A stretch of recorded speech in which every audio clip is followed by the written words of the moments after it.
อ้าวพี่น้องเนาะบ่เจ็บกับเบาตูนมาแต่ไปจ่ายเงินค่าสร้างให้สร้างแดงบ่แม่นค่าสร้างค่าไม้ของน้องน้ำฝนเพิ่นพี่น้องเนาะพอดีกำลังจะเดินทางเมื่อแต่ว่าเห็นน้องน้ำฝนบ่แม่นน้องทรายพี่น้องเอ้ย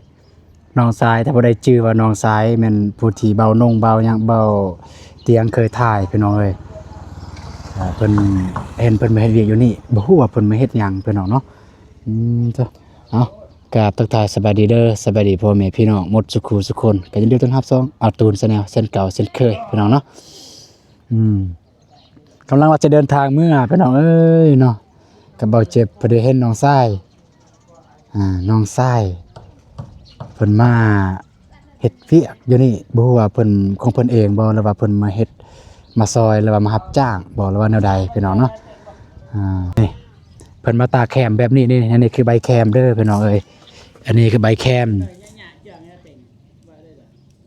อันนี้คือใบแคมพี่น้องใบแคมที่เฮ็ดไม้ฟอยพี่น้องเอ้ยที่เพิ่นเฮ็ดไม้ฟอยแบบนี่แหละไม้ฟอยปัดกวาดเฮือนปัดกวาดเฮือนศาลเอ้า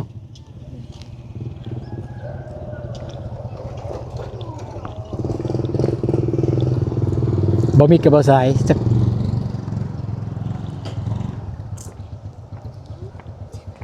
นี่พี่น้องเลยน้องสายสบายดีเด้อมาเนี่ยอ้าวนี่บ่ได้จื้อนี่นางน้องนี่พี่น้องเอ้ยนี่น้องสายสบายดีเด้อสบายดีเบาตูนสบายดีผู้ใหญ่ใจบุญแบบสิทุกทานหรือวันในลาวและไทยและต่างประเทศขอสวัสดีสบายดีเบิดสุขุสุขคนมาเฮ็ดหยังนี่มารับจ้างรับจ้างรับจ้างบ่นี่โดยรับจ้างตากแคมนี่โดยไม่ได้ตากบ่ได้ตีบ่ตีน้ำที่บ่แม่นแต่ตากบ่มีที่มันแต่ตากซื่อสิแม่นตีน้ำเพิ่นจ้างแนวใดนี่มัดมัด1 2,000มัดโดย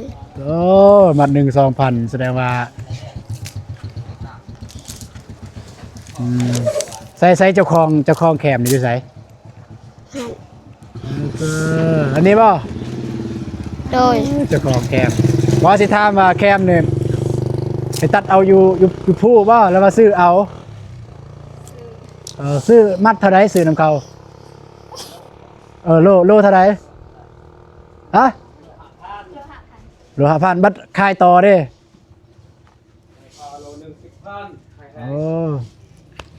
บัดขายต่อเนี่ยเป็นขายแห้งเนาะตอนซื้อเนี่ยบัด1 5,000ซื้อดิบตอนซื้อเนี่ยโล1 5,000ซื้อดิบบัดขายเนี่ยขายโล1 10,000ขายแห้งพุ่นละไปขายพุ่นละจะเหยียบเลยสบายดีเด้อทุกคนเด้อเบาเจ็บเบามิกเบาซ้ายไปทางไหนมื้อนี้นะนั่นนี่เขามานี่นี่แหละตั้งเข้ามานี่บ่คือบ่โทรบอกท่าเลยอยู่หั่นเห็นว่าบ่มีไผมาก็เลยมาแต่2คนมาจ่ายนี่ก็เลยเอากับมือคันจะกับเด็กก็ได้ก็ได้กันมาจากเถือแหละมาจากมืออะไรมาเฮ็ดอันนี้2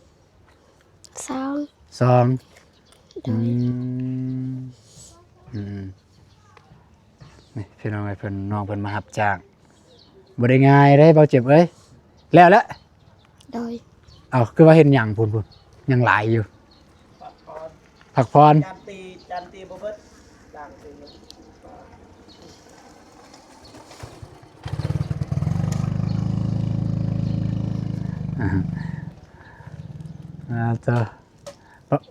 ผักพรแล้วบ่เนี่ยโดยเลยว่ายังสิตากอีกพุ่นเจ้าของพุ่นจันตีบ่เบิดยังสิตากบ่เนิ่มะไปพักผ่อนคันเนิ่มพูดไปนั่งพูดบ่เจ็บหาหน้าไม่น้องคนแน่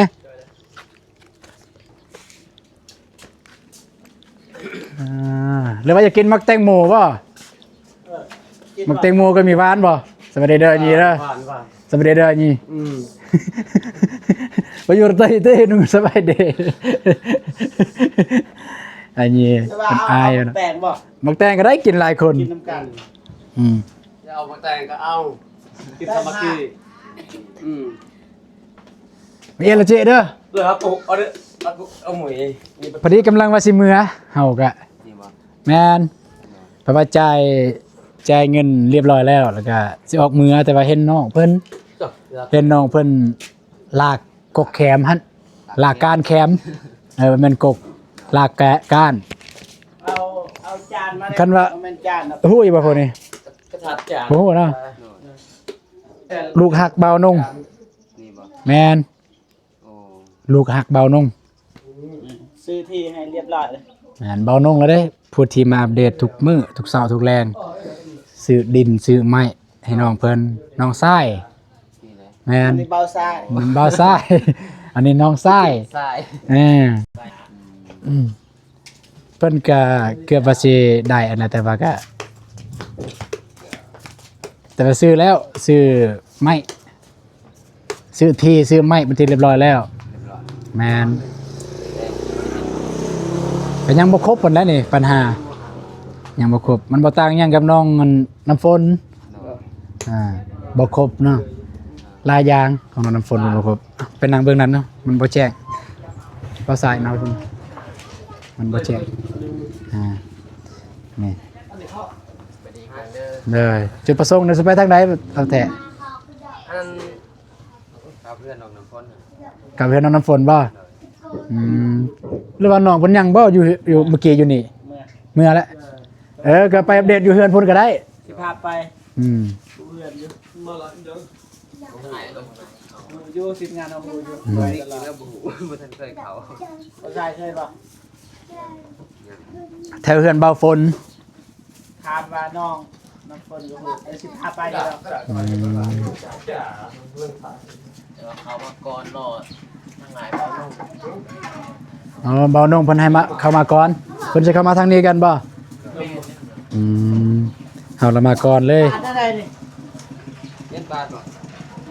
บ่เป็นปาดเลยเด้ปอกก่อน บอกก่อน ปอกเปลือกก่อน บอกมันคือเขากินเมื่อวาน แม่น มันมักกินเมื่อวาน แม่น กินง่ายๆเนาะ เลยว่าอยากกินให้ง่ายๆเลยจังเอาเนาะ แล้วแต่ซั่นก็ปาดเลย ทอนเนาะ บ่มีเมื่อวานนี่ทีมงานเฮาไปพุ่นเด้ มีไปถ่ายคลิปเลย เราไม่รอดอก ไปบันเกาะละกลางบันเกาะฮาเก็ต ไปบ้านกอนละกลาง ทำได้อยู่นะบ่มี ทำได้เนาะเบาได้เนาะเห็นอยู่มากหัวใจอยู่หั่นอีหลี แต่บ่ได้ทาย บ่ได้ทายหยัง มาเปิดใจว่ามี มากหัวใจเนี่ยคือลูกสาวเพิ่นว่าลูกสาวบ่มิกเคยบอกน้ำคลิปแล้วบ่ว่าเรื่องราวชีวิตน้ำคลิปเบามิกเองเคยบอกแล้วบ่ เอ้ยเบา โอ้เคยไปยังบ่เคยเนี่ยบ่กล้าเว้านี่ ก็คือเบามิกก็สบายง่ายก็เคยสร้างครอบครัวพี่น้อง โดน เคยสร้างครอบครัวแต่ว่าก็มีปัญหากัน แต่ว่าซึ่งตัวนี้เบาตูนก็บ่อาจสามารถเว้าได้ว่าเป็นเรื่องย้อนหยัง ก็เลยได้ปะกันเดี๋ยวนี้ปะกันเลยเปล่าหรือว่ายังแบบอยู่ในการดำเนินอยู่ บ่แหละ แบบขาดเลย ขาดเลยละ ลูกเต่าเด้ ลูกเต้ามันก็ยังแต่ว่าอยู่นำเขาหมด ลูกอยู่นำเขาเบิดอืม น้องว่า น้องชาย ไม่น้องได้ น้องชายเอ้ย จ้าบ่มีเจ้าบ่มีเจ้า ไม่ได้ไม่น้ำน้องเพิ่นตอนนี้เบาตูนเอาโทรศัพท์เบาเจ็บท้ายพี่น้องเพราะว่าโทรศัพท์เบาตูนลืมอยู่เฮือนฟ้าวไอแดกมันโทรนำ มาเลยลืมกระเป๋าอยู่ในกระเป๋าเฮ็ดกินกำลังเฮ็ดกิน บ่ได้เอาโทรศัพท์มาบ่ บ่ บ่ อะไร โทรศัพท์เบาเจ็บท้ายหนึง คันไม่ได้ว่าคันค่ากลับนี่จุนออกไปหาน้องเดิมเลยไปอัปเดตอีหยังเฮาสิบ่ได้เข้าไป โดยละ เฮาสิได้เมื่อพุ่นแหละ สิเมื่อบ้านเอาโทรศัพท์ พท์ ใส่หนองเลย จะไหน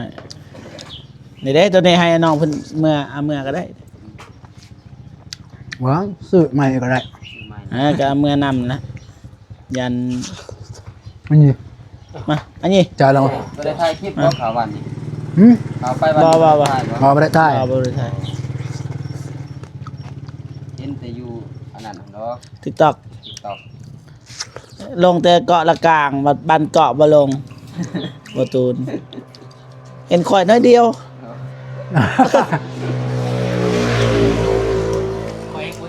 บ่าวตูนก็เห็นเดียวเห็นแต่เห็นถ่ายบ่าวนง เฮาเป็นคนท้าย เอาคนดัง ได้ แล้วเอาคนดังแล้วออกกองลาย ให้บ่ว่าไอ้อนงเห็นนะฮู้จักเบิดเอ้าเบาอนงเต็มที่ บนนงเซนมา นั่นน่ะ บ่เจ็บบนงเซนมาเบิ่งมันเครื่องนั้น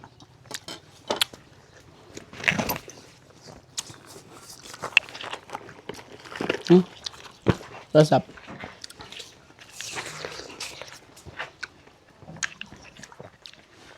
หวานเนาะแซ่บบ่อ่ะ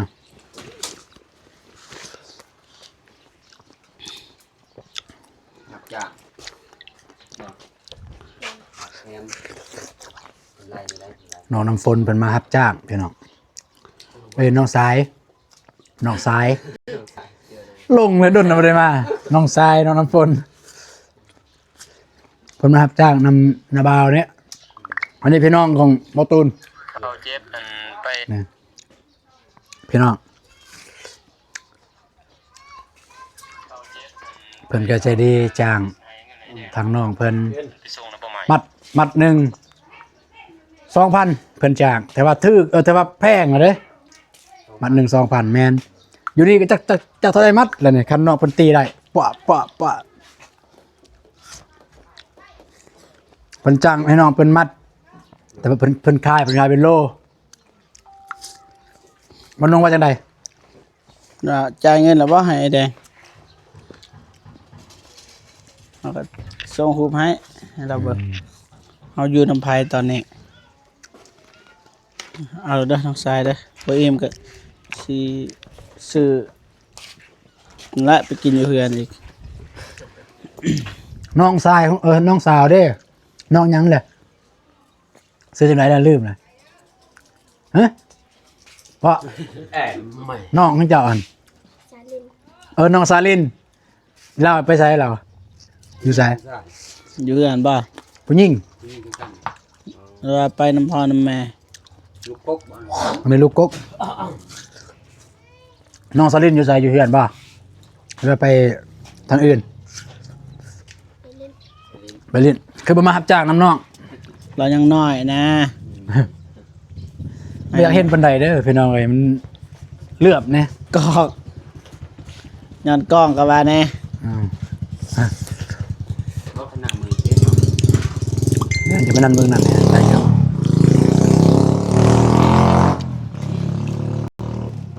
นั่นก็แกงห่มด้วย น้องนี่เนี่ยน้องมันนอน ตักแดดแล้ว จะได้ถ่ายบ่ได้หยุดบ่ได้ยั้งเด้อพี่น้องเอ้ยถ้าผิดพลาดประการใดวาจาใดบ่ถูกบ่ต้องขอโทษขออภัยนั้นไม่หลายเด้อพี่น้องเอ้ย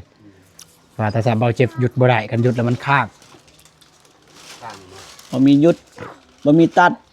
ลงเลย บ่ตัดเลย ลงเลยเมื่อวานในทีมงานเฮาก็ไปมืดมื้อ เรามีผ้าซอยอันนี้ซอยที่อ้ายวัน ซอยพระ ซอยที่อ้าย โอ้ ซอยเพิ่นท้ายมันบ่มีใครต้องคน ขายมันได้เท่าไหร่ ครับบ่ฮู้บ่มีบ่ได้เบิ่งบินนำเขานะมีแต่ เก็บเขาเลย มันจะไปคนให้แล้วก็ ให้เดียว อ่าอืม สำซาสิได้กลับบ้านไปจังน่ะบางทีก็บ่ได้ไปมืดอีก2คนกับบ่ตูน ไปใส่ กลับคันกลับไปบ้านนี่ สิไปไสต่อบัดนี้จังนั้นก็พาเบาทรายกับเบาไปน้องน้ำฝน ได้คลิปเดียวเลยเฮานี่ก็ได้ ก็บ่เป็นหยัง ได้ ก็อยู่ในละแวกนี้บอกกับไปเยี่ยมยามน้องนุ่งน้องสาลีน้องสาลีอยู่เฮือนบ่น้องทรายได้ ไป ไปใส่หึ ไปเวียกบ่ อ่าเป็นจังได๋ปีนี้ได้ข้าวจากซอบผู้น้องข้าวหายบ่มีบ่ บ่มีข้าว อืมกาแฟมีบ่กาแฟก็บ่มี อะไรเงินจะใช้ไปซื้อข้าวซั่น มีบ่เงินซื้อข้าวซั่นก็บ่แล้วสิให้ได้หั่นน่ะ ใช่จ้ะ เออ บ่มีเงินซื้อข้าวมานี่ แล้วสิให้ได้หั่นเด้ นั่นโอ้ยเนาะ ถามนึงบ่ได้ ต้น บ่ได้เลย บ่ ต้ เป็น นหยั น้ ง องพี่น้อยแนวนี้แหละ ตอนนั้นตอนเบาตูนไปกับเบานงก็ยังเฮาก็ถามแบบเฮาไปถามมันคือบอลที่แบบเพิ่นลำบากที่สุดอะนะมันจุกอก มันจุกปุ๊บแล้วก็อยากให้เลยพี่จังซี่แหละน้องเพิ่นมารับจ้างจังซี่เข้าใจอยู่ได้มาบางเทื่อก็หมู่ให้เป็นเงินหมู่ให้เป็นข้าวเป็นน้ำก็มีซอย ว่าที่จริงล่ะอายุซ้ำนี่มันบ่ควรทำงานนะ บ่ควรแต่เฮ็ดจังได๋ บ่ บ่ ว่า มี บ่ที่จริงอะนะถ้าเทียบคนในเมืองกำลังม่วนกำลังห้ำกำลังเฮียน แล้วก็กำลังม่วนกำลังซื่นน่ะอันนี้แต่ว่าน้อยแต่ว่าไปหาเงินน่ะนะ เอาว่าถามแหน่ถามน้องเพิ่นน่ะเป็นหยังจึงให้ เป็นหยังจริงให้น้อง ให้เพิ่น ให้ ฮะ บ่มีข้าว เอาถามแท้มีอยู่บ่เขากินอยู่เฮือนตะหมอ มี ถาม บ่ ว่า บ่มี บ่มีเขากินเลยอืมล่าสุดเบานุ่งซื้อให้ตอนนั้นแหละ เบิดแล้ว มันจะเบิดหรือติบ่ โดนแหละ เปลี่ยนหมดแล้ว อืมแต่เบานุ่งเคยซื้อให้เบาตูนเคยซื้อเทื่อนึง ซื้อให้น้องเพิ่นว่า แม่นซื้อให้น้องเพิ่นเทื่อนึง ซ้ำเอาจังซี่ซะจกเงินคนละ10-20,000นะ2คนนี่หารกันพอได้ซื้อข้าวโลอีหลี มีอยู่บ่เขาโลอยู่นี่สายอยู่สายอยู่ห้านนี่ก็มีบ่ บ่บริการ บ่ได้ขายเขาโลบ่ แต่ว่าอยู่หันมีบ่เขตนั่น จังว่ามันจะคือกันจักมีจักบ่บ่ฮู้คือว่ามีเขาขายเขารอใช่ป่ะเขาขาย โลเท่าไหร่เขาขาย ก็โล10 บาทเนาะสำนัก อืม แล้วก็ โลมามองกันแต่โลเท่าใด ก็ไปวาง คือสิบ่ฮู้ ก็วางจามก็วาง คันโล10,000 เขาบ่เคยซื้อเขาก็บ่จัด โล10,000แสนหนึงก็ได้แต่10โล10โลนี่คนกิน5คน2มื้อหมด เบิกเงินก่อน มีบ่ เงินให้จักโลนี่ แสนหนึง เด้อ ประมาณ 6-7 โล ได้บ่7โล บ่ฮู้เฮาบ่ฮู้เลยซื้อโลเท่าไหร่นะ โล7,000แต่ว่า กู้อะเอาได้ที่กระสอบหนึง6แสน แล้ว7,000 สอบหนึง6แสนเนาะสอบ6แสน50 โล มันก็ถึกอยู่โลนึงมันถึกอยู่18,000 เด้ออายสิเอาเงินให้เด้อไปซื้อข้าวโลเด้อบ่เจ็บก็อยากให้เท่าที่มีนะมีเท่าที่ให้นี่แหละอาจจะให้หลายกว่านี้แต่ว่าเฮาก็บ่ค่อยมีปานใดเอาเงินนี่ไปซื้อข้าวเป็นอย่างที่จำเป็นเด้ออันใดที่ซื้อได้เด้อ ประมาณ เห็นบ่ 2,000 อ่ะ โล12,000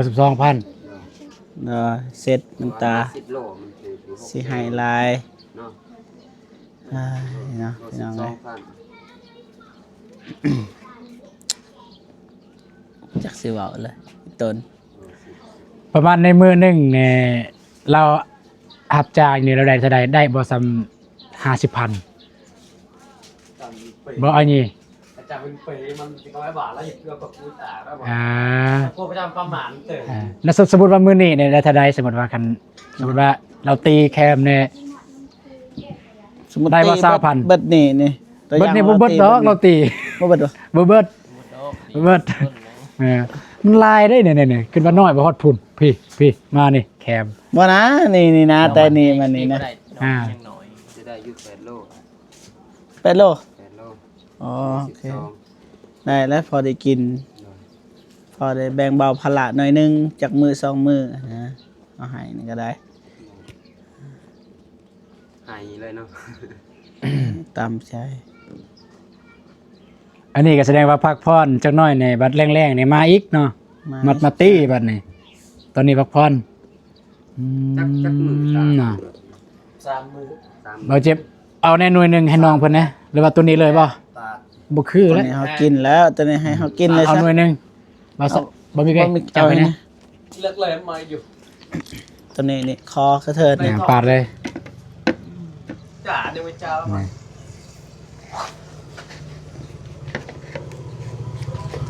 ผมก็เปะเอาอันนี้ขอไปโอ้ลูกว่าแบบอัดลงไปมา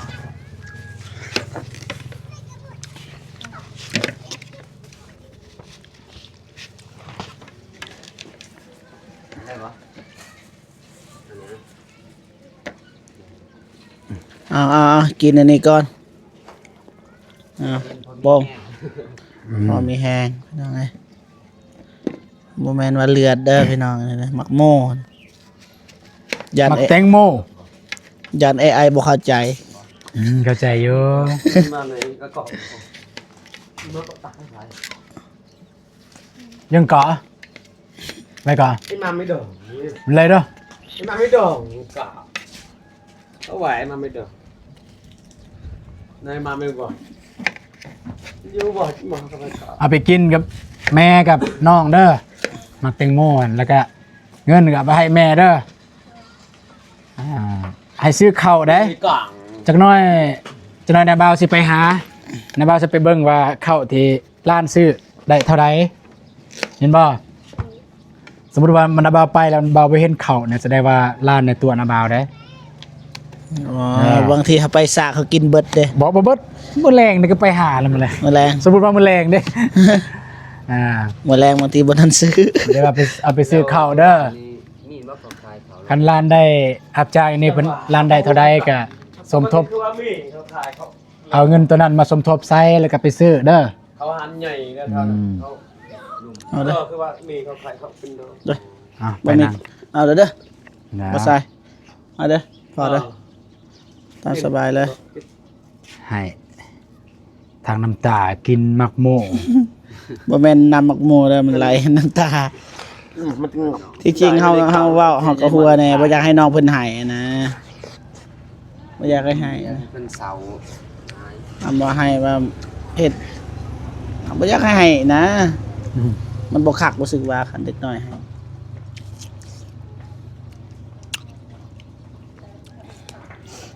หยุดบ่ได้กองครับ โอเคมันจะจังสั้นแหละเด้อน้องสายมันแต่ว่าจากน้อยเจะสิมาอีกบ่เนี่ยมาตีเนี่ย มาป่ะ ใช่จนอยากลืม อ่าก็คือพี่น้องเอ้ยตอนนี้น้องเพิ่นมาตากให้ตอนเช้าบัดคาบแรงจะน้อยน้องเพิ่นมาตีก็คือตีแคมอะไรไปหน่อยตีนอกแคมฮะ ยังบ่ทันเจบ่จุน ตี บ่ทันแห้ง ตีได้แล้วบ่มื้อนี้อันนี้ มื้ออื่น อันนี้ตีเลยบ่มื้อนี้มื้ออื่นโอ้ย ไปกู้มาแล้ว บ่ได้มา มันยางมีแต่เขาปีนเอ้า คันมาแล้วก็สิถ่ายให้เบิ่งตอนน้องเพิ่นตีเพิ่นน้องตีแคมปุ๊ปะปุ๊ปะปุ๊ปะ ตามที่มือพุ่นละ หาจังซั่นแล้วน้องชายพักผ่อน ดอน โจจ้า เมื่อให้ จะได้มาโมกเลย โม จะดังเรื่องกันจ้าเด้อเซ็งไงโจให้ไปสู้ๆเด้อไปเก็ดหลายไปซื้อข้าวอันแซนหนึงนึงบ่เจ็บให้ไปซื้อไป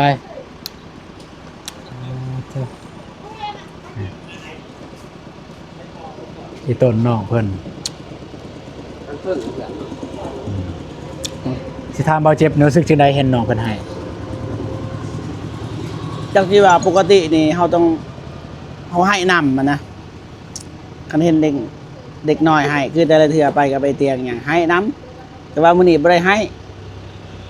ตลกใส่นะแล้วก็หัวแล้วก็จับแล้วก็หัวคันคึดเลยแล้วจริงๆนะเฮาอีต้นนะเพราะว่ามันตามใจน้องวันเด้ มัน เฮา ตาม ถาม ใจ เรื่องเขา ไปตามเรื่องเขา เขามีว่ามีนาบ่แล้วว่า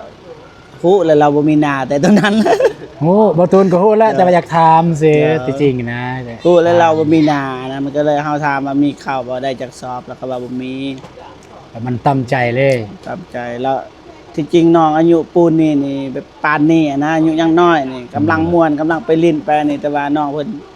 รับจ้างนะเฮาก็บ่จักสิว่าเลยเพราะว่าเฮาแต่ก่อนเฮาก็ทุกข์คือกันเด้แต่ก็บ่ได้รับจ้างนะตอนเฮายังน้อยเฮาก็เฮาเฮียนคือกันมาเจอน้องแล้วน้องเพิ่นรับจ้าง จ้างน้องคนสิบ่ได้เฮียนแน่นอน เฮียน เฮียนกัน เฮียนกัน โอเค เวลาว่างเนาะเวลาพักเฮียน ไปมันสิยืดสิยาวพาบ่มีบ่ทรายไปหาน้องน้ำฝนไป